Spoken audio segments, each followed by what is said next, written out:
Видов дека во јавноста веќе беше како тема од тие координати кои што се добиени од Министерството за внатрешни работи и од Општина Центар.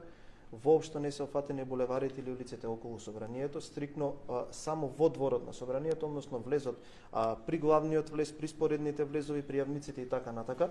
Практично и сите објекти кои што се на некаков начин кои што циркулираат во дворот на собранието. Со овој закон само се дава категоризација на безбедност на овој објект, како што е тоа направено и во Австрија, и во Германија, и во Романија, и во Унгарија. И она кое што е важно, не се ограничува ниту едно уставно и граѓанско право на протест, но само се категоризира просторот околу собранието, односно неблискиот двор. Од причина што досега не е категоризиран никако овој објект од аспект на безбедност, а тука доаѓаат покрај тоа што нели премиерот, председателот на државата, министрите, доаѓаат и високи странски делегации за кои што досега навистина кога ќе доаѓава претходница од нивните држави се чудела како може еден ваков репрезентативен објект да не биде категоризиран од безбедносен аспект. Од она кое што можам да го кажам, има примери во Европа каде што и просторот околу собранието е ограничен за собори, тоа кај нас нема да се случи. Значи само стрикно дворот околу собранието, околу главниот и споредните влезови, ништо друго.